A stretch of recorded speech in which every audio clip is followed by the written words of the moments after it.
Oh, one form for you? I'm the only one who has a form. Oh, okay. I guess they updated it. Oh, because I did Shiv and Polanski, and they have two, but, all right. Yeah, I had Well, how two about last this? I'll be year as here well. for you, and if they say you need more, I could be extras. How's that sound? Sounds good. Yeah. Yeah. So this year my ISM project will be the Everybot and its impact. So in this presentation, I'll be talking about like some of the design philosophies and what came along and discoveries we've made. And so yeah, so that's my name on the bottom there. And next page, my mentor, that's Ryan. So he's an engineer at NASA, and he works on rovers. And this is my teacher, Dr. Mueller. So a little bit more about Ryan. So he's a specialist designing robotic systems for LTV GTU. It's pretty cool. And he also is a mentor at Robonauts, which is where this picture was taken as well. So it's pretty cool. And this is our infamous drill wall. A lot of people on the internet has a lot of questions about how we do things. So yeah, so he's awesome.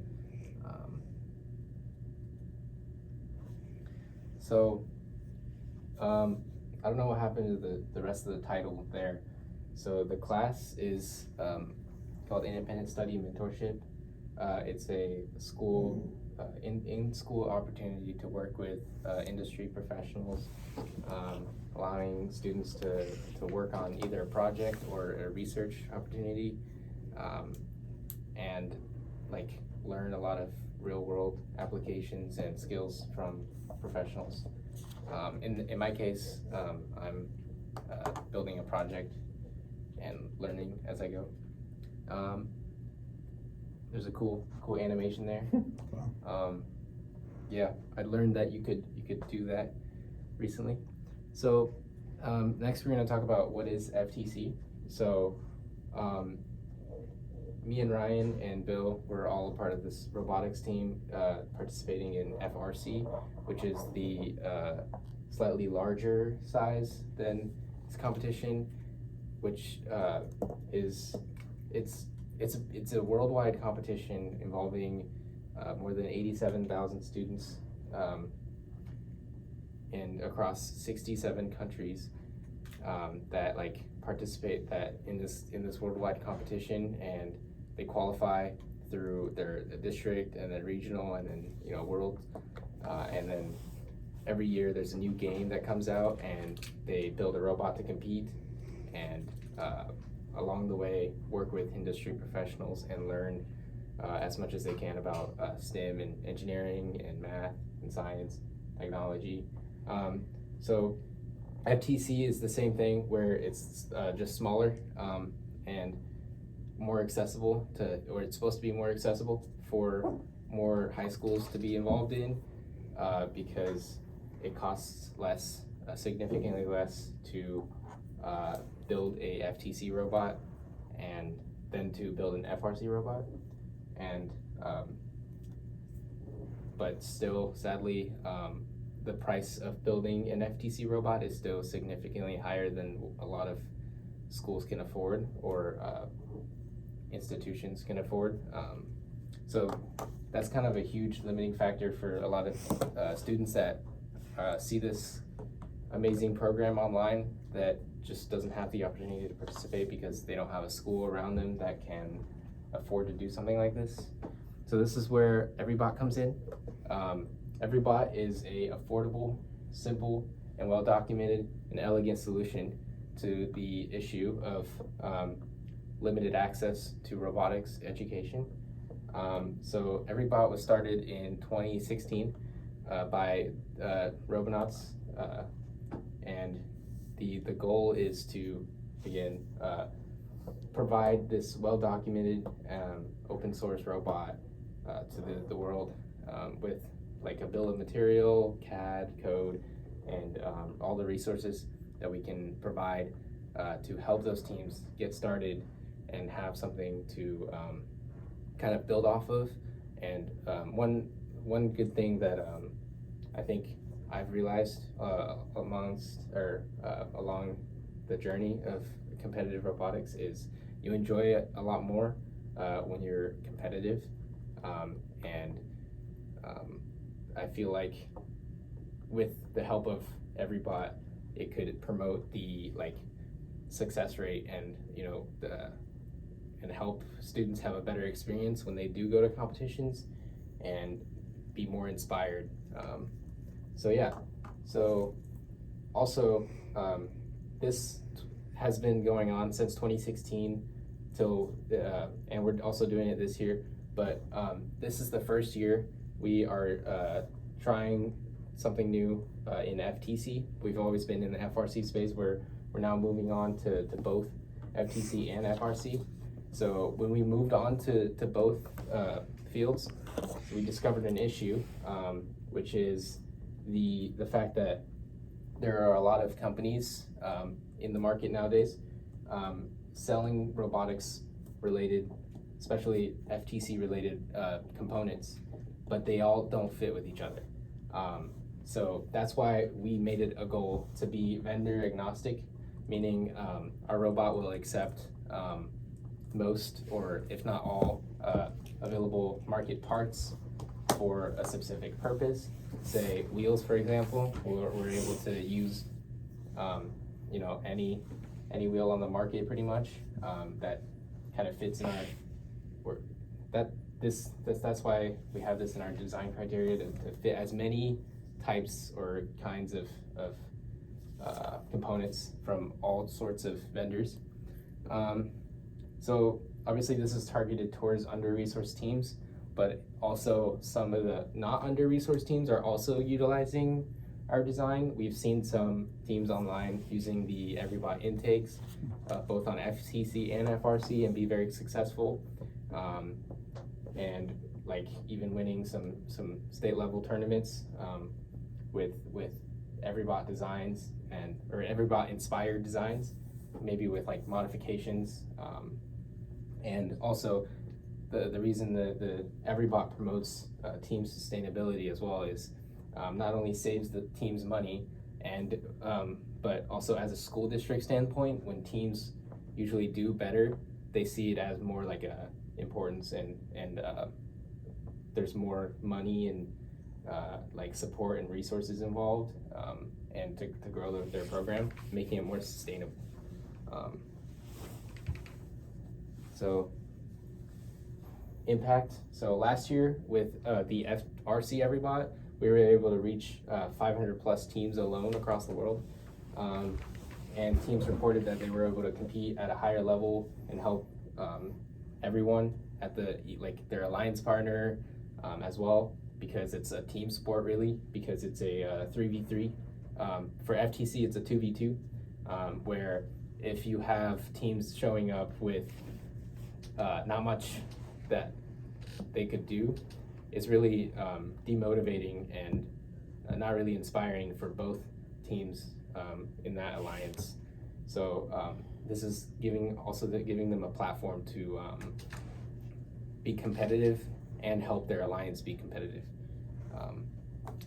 So let's dig into the design of what this will look like, and the things that we did to meet all those criteria we talked about before. So this looks very simple, but this animation took very long time. I downloaded Blender for the first time or second time to learn how to do this.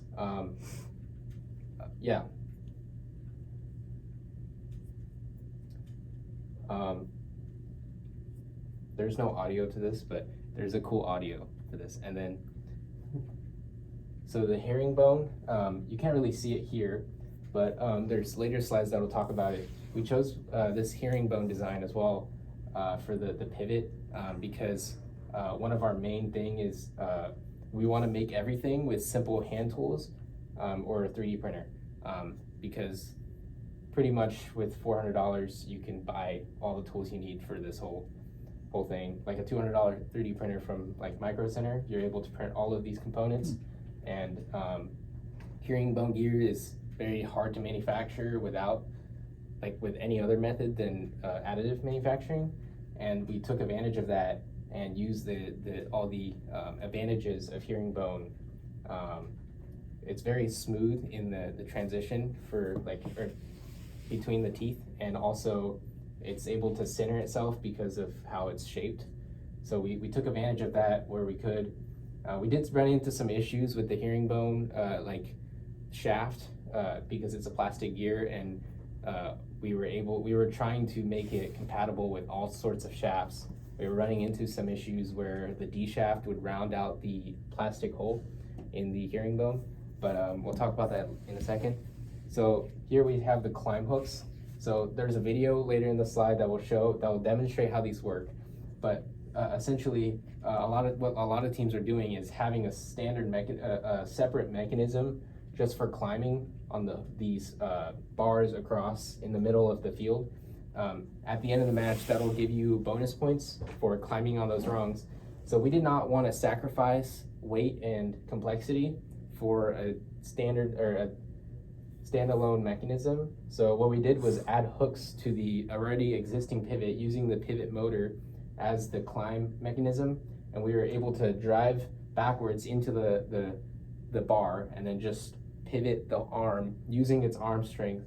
And then after it passes the midpoint, the weight of the intake is actually helping you stay up, so you don't actually even need to use brake mode on your motors to hold your whole robot up, because they count the points after all robots are powered off, I think.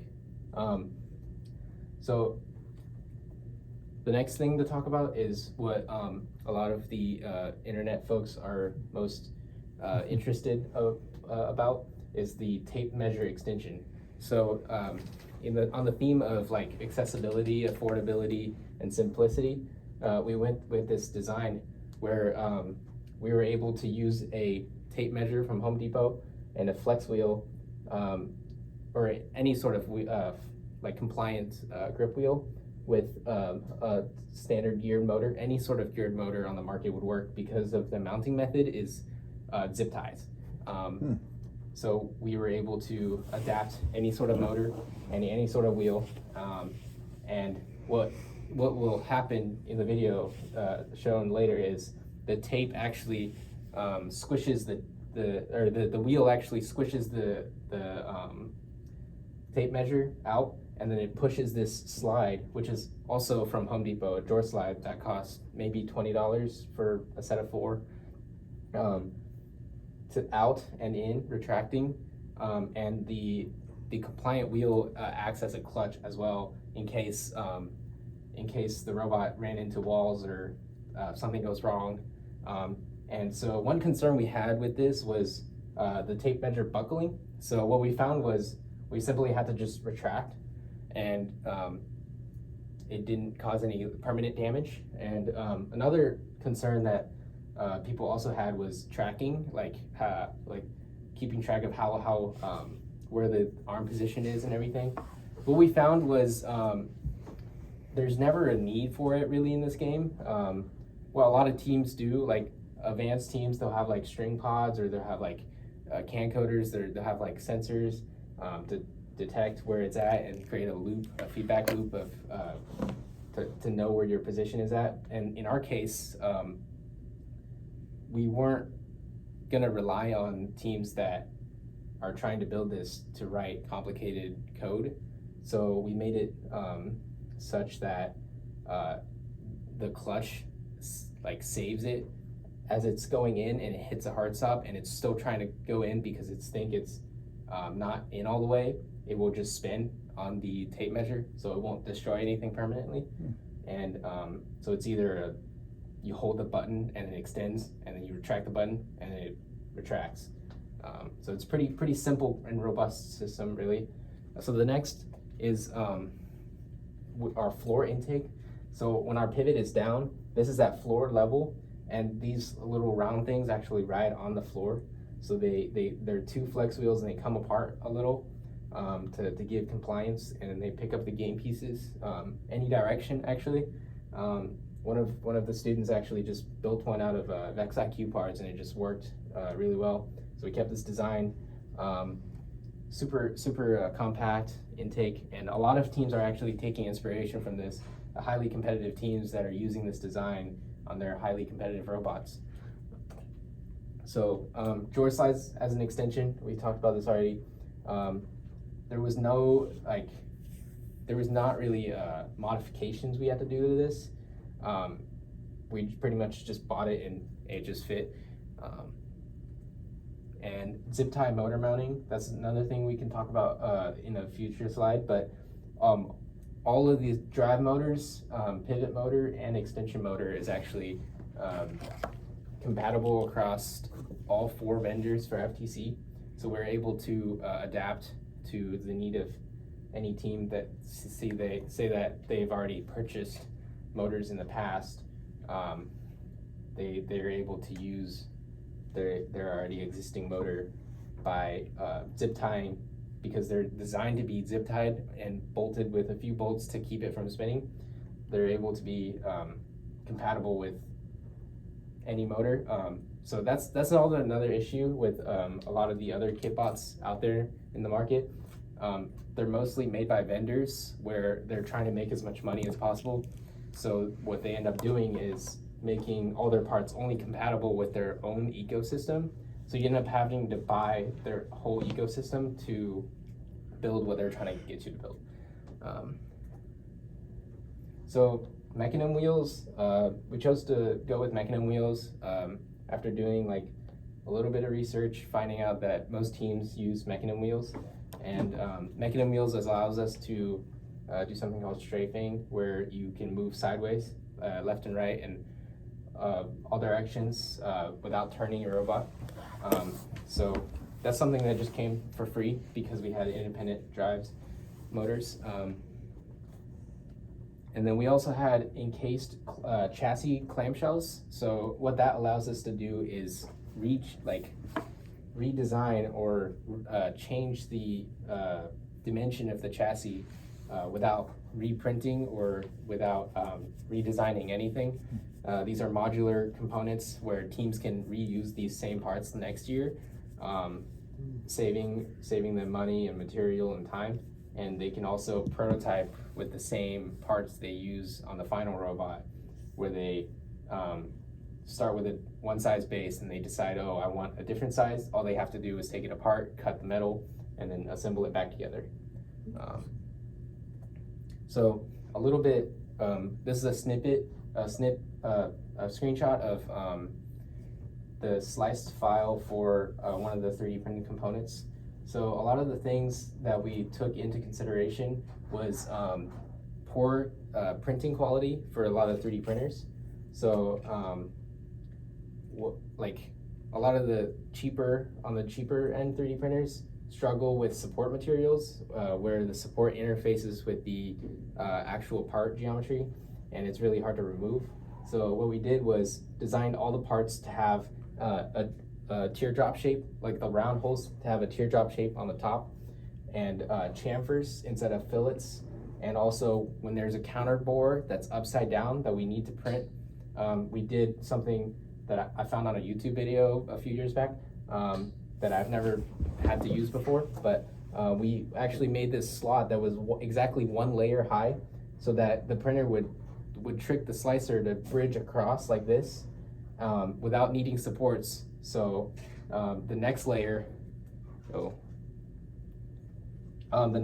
just bridge across the other way, making it a square, so that when you print this final hole, it's printing on existing material that's been bridged across. So we used a lot of tricks like this on the rest of the design as well, to essentially make it foolproof to print anything on a cheap 3D printer.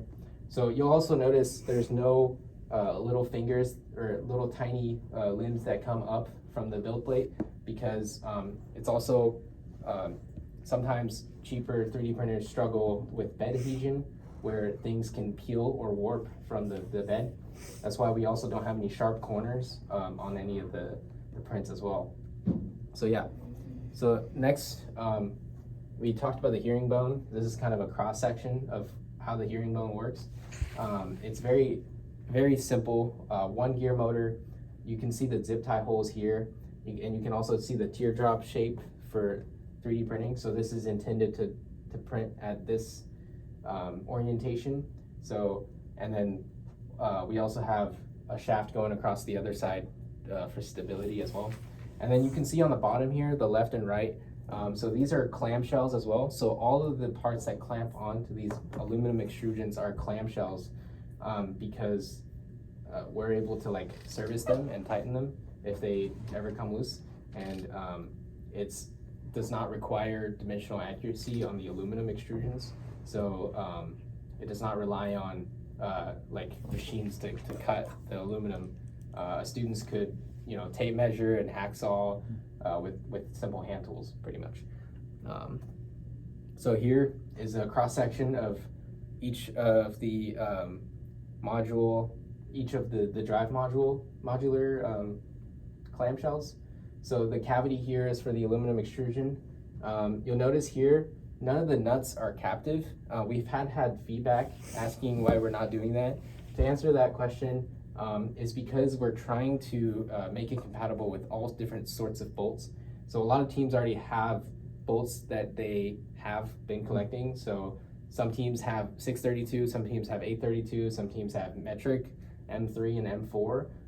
So what we're able to do is find a diameter that fits most bolt sizes that FTC community uses, and make it such that you can use any sort of bolt you have and just put a nylock on the other end instead of having to go out and buy or find the right bolts.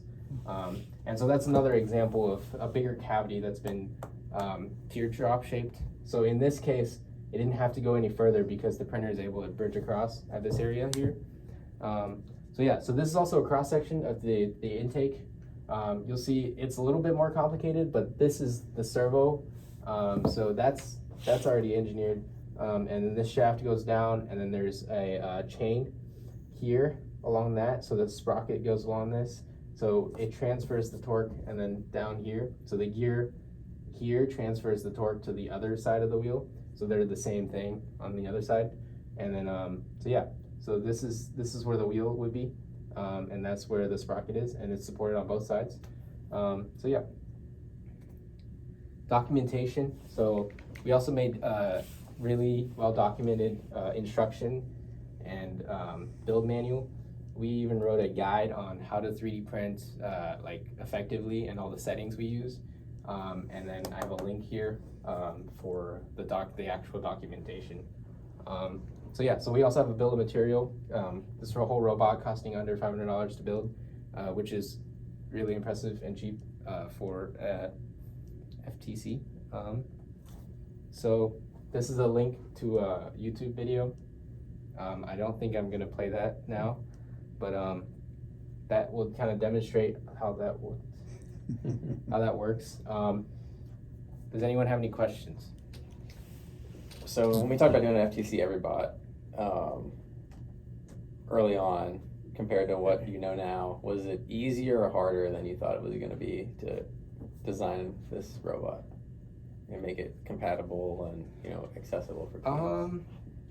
I mean, I knew it was going to be like a difficult task to make it compatible with so many different parts, but sometimes it's the harder part is like knowing that there's a better way to engineer things and having to sacrifice that for compatibility. And so I would say it's a really hard task to make. It's definitely a different field of designing, I guess. So you talked about being very vendor agnostic, which I think is really great. Did you find yourself having to make design compromises? Yes. To be able to do that? Yes, lots of design compromises. Like, give an example. Yeah, so those nylocks, for example, we had to make it compatible for all bolts. So we had to compromise space and efficiency. For the herringbone, we had to make it compatible with both D shafts and hex shafts, making it slightly less reliable. and less rigid and Mhm. less, I guess I already said reliable, but less reliable.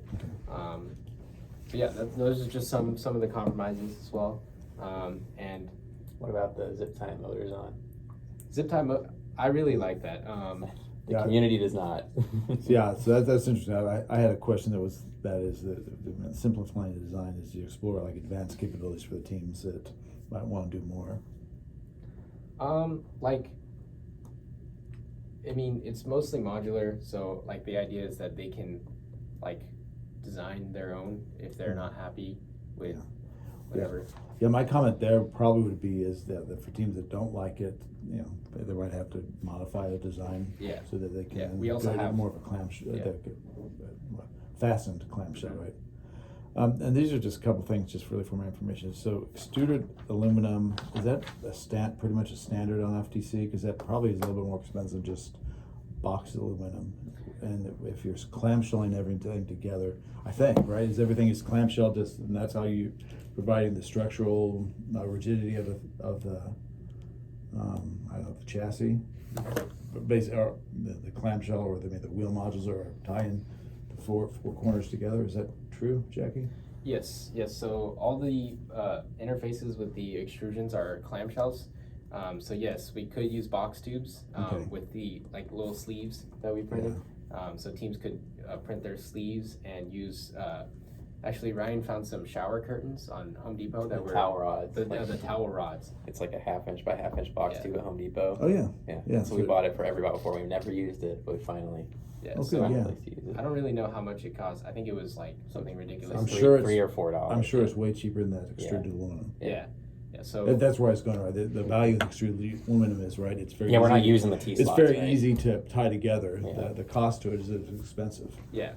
So the extruded aluminum is expensive, but the reason we used it for this robot is because it came from the same vendor as all the electronics. So if Okay. teams were not able to buy from that vendor, it's kind of Yeah, got it. So it's in the ecosystem, but it doesn't have. You don't have to use 80/20 or item or that. Yeah, You it can just doesn't have use to be whatever any- box tube you can find.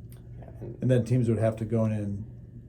they could use wood Yeah. if they want to. They would, but they might have to modify the 3D prints. Is that true or? This is designed for 15mm extrusion, so anything under, they just have to print a little sleeve for Okay. the clams. That's cool. Um, Or modify Yeah. modify the parts or themselves. to modify the parts, because we designed this whole robot in a free educational software called OnShape, released by PTC, which is different than what we usually use. So it was a bit of a learning curve as well, but it's widely adapted to the rest of the teams as well.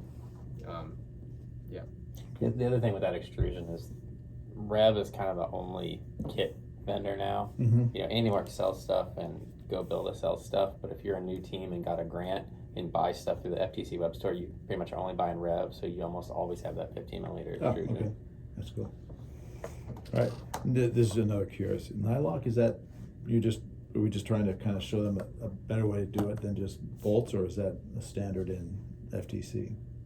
You mean like a nylock nut, right? Yeah. I mean, I guess they don't have to, but I Well, guess I'm just it's thinking like about when I was 15 years old. I've never bought a nylock nut for anything I did. I just bought a nut, and probably not even a washer. So I guess I mean, I think it's a good practice, right? Because Yeah. it helps it stay together. It helps it from falling apart, right? But Um, is that a standard, or is that just kind of showing a best practice? Maybe it's really the question. it's a Like what is that in the vendor ecosystem? That hardware, or do you have to go get that? yes, Nylock comes with the vendor. Oh, okay, You yeah. buy the Okay, so strippers. it's not uncommon in FTC to use Yes, that. yes. Okay, that's what's really where the question was. Okay, those were all the questions I wrote down, Jackie. All right. Cool. Thank you. Yeah, that was good. Good job, Jackie. That's well done. Yeah, she's off it.